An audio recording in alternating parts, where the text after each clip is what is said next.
वसुदेवसुतं देवं कंसचाणूरमर्दनं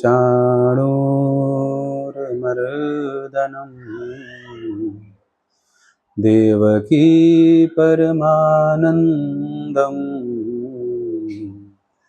कृष्णं वन्दे जगद्गुरुम्। भगवान श्री कृष्ण जो जगत के गुरु हैं, मैं उनकी वंदना करता हूँ और आज का विषय प्रारंभ करता हूँ। आज का विषय है राशि क्या है।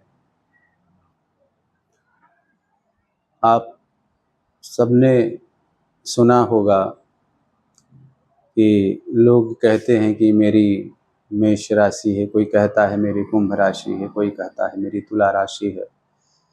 तो सबकी राशियां होती हैं। अब राशि है क्या?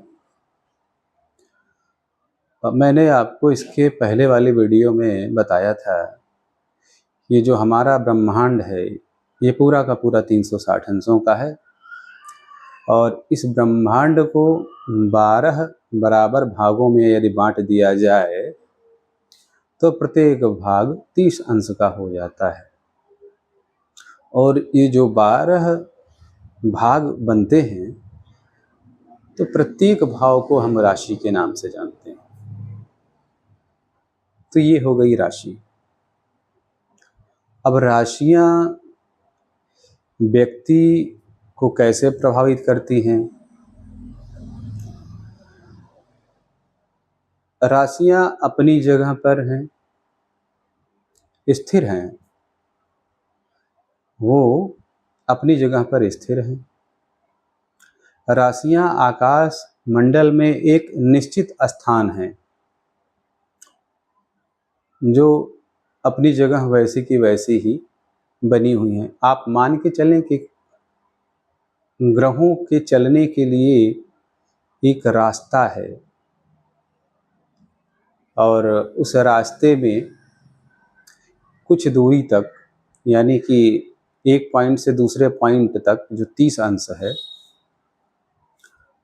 उसका एक निश्चित नाम है। जैसे कि जो पहला भाग है उन 12 भावों में से पहले भाग का नाम मेष राशि। तो आप समझ लें कि वो एक शहर है जिसका नाम मेष है, ऐसा। और उस पे जो चलेंगे वो चलेंगे ग्रह, ठीक है।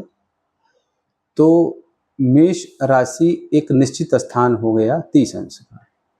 उसके अगले 30 अंश में फिर एक दूसरी राशि आती है जिसका नाम है वृष। उसके अगले भाग में, अगले 30 अंशों में जो राशि आती है उसका नाम है मिथुन। तो वो भी आकाश मंडल में एक निश्चित स्थान हो गया। चौथा स्थान जो आता है उसे कर्क राशि के नाम से जानते हैं। उसके बाद पांचवा भाग जिसको हम सिंह राशि के नाम से जानते हैं। छठवां भाग जिसे हम कन्या राशि के नाम से जानते हैं।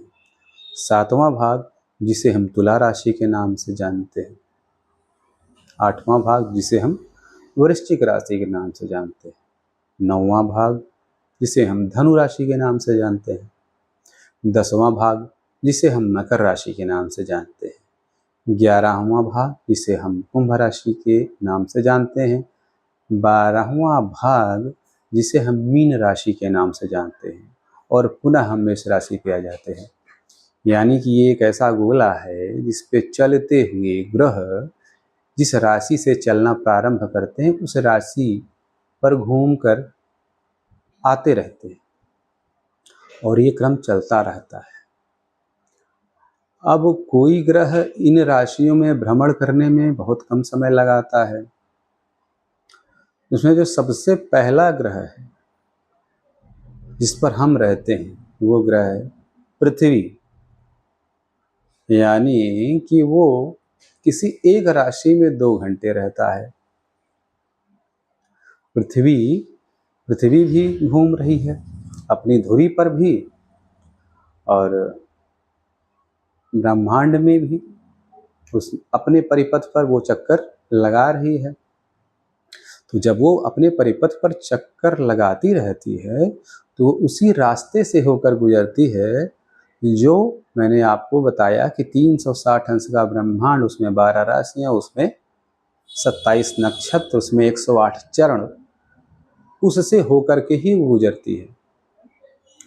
और जब वो उससे होकर गुजरती है तो कभी न कभी वो जो है, कभी मेष राशि में होती है, उसके 2 घंटे के बाद वो वृष राशि में चली जाती है, फिर अगले 2 घंटे के बाद वो मिथुन राशि में चली जाती है। यानी कि पृथ्वी किसी भी राशि में मात्र 2 घंटे ही रहती है। इसी प्रकार अन्य ग्रह भी हैं जो मैंने आपको बताए, नवग्रह। अब हमको तो ये जानना है कि हमारी पृथ्वी पर इन ग्रहों का प्रभाव कैसा होगा, इसलिए हम पृथ्वी को लग्न मानते हैं। आपने देखा होगा या शायद नहीं भी पता हो आपको, जन्म कुंडली जब बनती है तो उसके पहले भाव को हम लग्न कहते हैं। खैर, इसकी बात हम बाद में करेंगे। अभी हम बात करेंगे कि पृथ्वी पर ग्रहों का प्रभाव जो है इन राशियों के आधार पर कैसे है। तो पृथ्वी किसी भी राशि में भ्रमण करते हुए 2 घंटे ही रहती है, फिर अगली राशि में, फिर अगली राशि में। यानी 12 राशियों को पार करने में 24 घंटे का ही समय लगता है। यानी कि 24 घंटे में 12 लग्न होते हैं। इसी प्रकार सूर्य की अपनी गति है, चंद्रमा की अपनी गति है, मंगल की अपनी गति है, बुध की अपनी गति है। सबकी चाल, स्पीड अलग है। गुरु की अपनी गति है। तो सब अपनी गति से गतिमान हैं और सब हमेशा ही चल रहे हैं अपने पथ पर। ज़्यादातर ग्रह राशियों की बात करें तो जो भ्रमण करने का उनका तरीका है वो पहली राशि से दूसरी, दूसरी से तीसरी, इस तरह से ही है। लेकिन कुछ ग्रह ऐसे भी हैं जो उल्टा भ्रमण करते हैं। तो जो सीधे चलते हैं उन्हें मार्गी कहते हैं, और जो उल्टा चलते हैं विपरीत दिशा में उन्हें वक्री ग्रह कहते हैं।